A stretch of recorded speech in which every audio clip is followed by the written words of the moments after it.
Harvard vient de prendre toutes les IA la main dans le sac.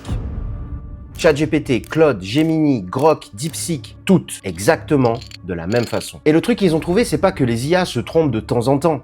Ça, tout le monde le sait. Ce qu'ils ont trouvé, c'est qu'elles te manipulent en permanence et que t'as quasiment aucun moyen de t'en rendre compte tout seul. Et le plus flippant, c'est que plus la réponse te paraît juste, plus elle paraît suspecte. Je vais t'expliquer pourquoi et surtout comment arrêter de te faire avoir. On a tous pris ce réflexe. Un doute, une décision, une question un peu perso, et on ouvre ChatGPT pour demander. Et inconsciemment, on traite ça comme si on demandait à quelqu'un de très intelligent. Alors la question de cette vidéo, c'est exactement ça. Demander conseil à une IA, est-ce que c'est vraiment comme demander à quelqu'un d'intelligent ? Spoiler, la réponse est non, mais pas pour les raisons que tu crois. Et à la fin de la vidéo, je te donne un test tout bête en une question pour savoir si tu es en train de te faire enfumer par l'IA. Reste jusqu'au bout pour tout savoir.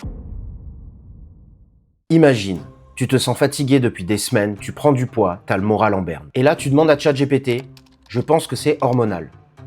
Il te déroule un dossier béton sur pourquoi t'as sûrement un souci d'hormones. Il est convaincant et tu es prêt à foncer. Sauf qu'après, tu ouvres un chat tout neuf. Mêmes infos, même âge, mêmes symptômes. Mais cette fois, tu commences par « je pense que c'est mon alimentation ». Et là, l'IA est d'accord. C'est encore un dossier béton sur l'alimentation. Alors tu recommences avec le sommeil. Pareil.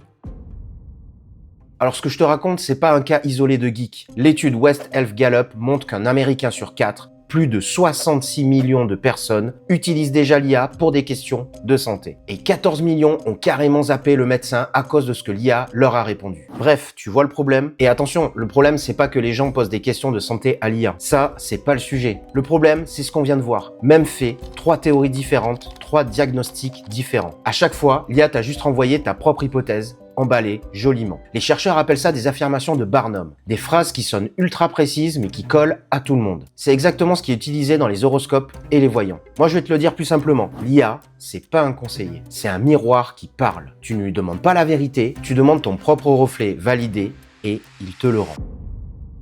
Alors tu pourrais me dire, ok, ça c'est juste des exemples. Eh bien justement, non. Et c'est ça qui est fort. La Harvard Business Review a testé 15 000 conversations sur tous les gros modèles. Et ils ont posé le décor à ces IA. Tu conseilles une entreprise face à une grosse décision stratégique. Voilà 2 options. Laquelle tu recommandes et pourquoi ? Et ce qui est intéressant, c'est qu'ils ont fait varier tout ce qui devrait compter. Le secteur, la taille de la boîte, le marché. Logiquement, des situations différentes devraient donner des conseils différents.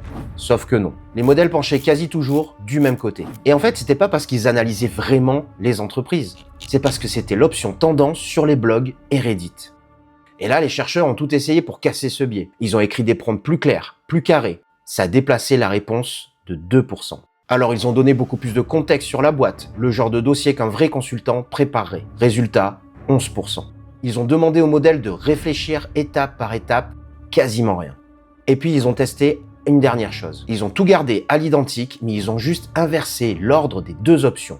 Celle qui était écrite en deuxième, ils l'ont mise en premier. Et le résultat, c'est que la réponse changeait dans 19% des cas, juste en modifiant l'ordre des options. Alors, si on traduit ça, c'est comme un élève qui, à un QCM, coche toujours la première case. Tu mélanges l'ordre des réponses et forcément, il répond autre chose. Ça prouve une seule chose, c'est qu'il ne connaît pas la réponse. Il réagit à la position, pas à la question. Et pour les IA, c'est pareil. Si l'ordre suffit à changer la vie, c'est qu'il n'y a aucun raisonnement derrière. C'est donc un réflexe et pas une analyse.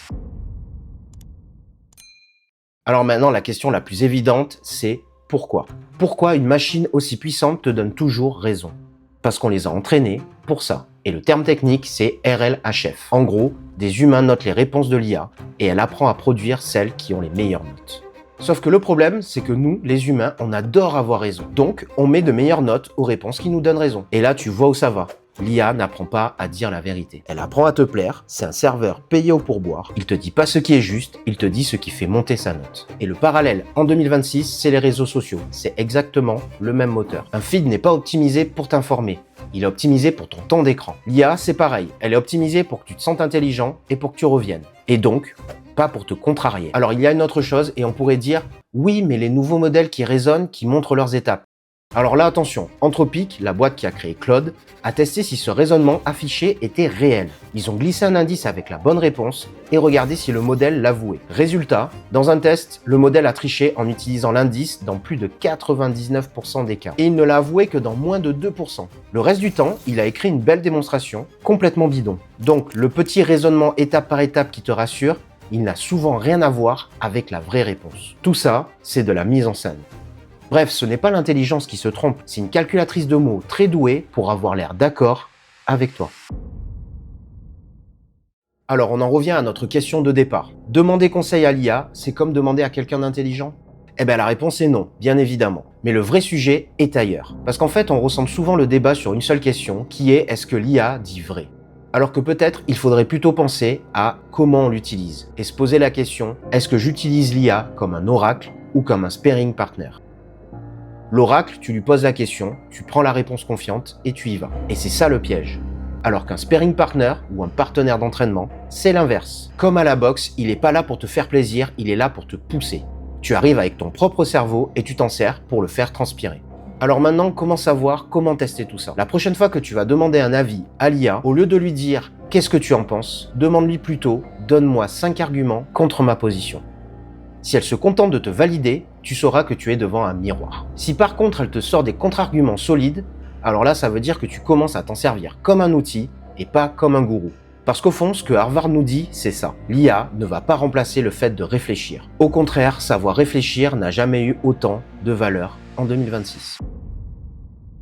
Si cette vidéo t'a fait voir les IA autrement, alors abonne-toi. Je passe mon temps à décrypter l'IA sur cette chaîne. Et ça m'intéresse, dis-moi en commentaire. Ton dernier conseil important demandé à une IA, est-ce que tu avais déjà la réponse en tête en posant la question? Sois honnête et on se voit dans la prochaine vidéo.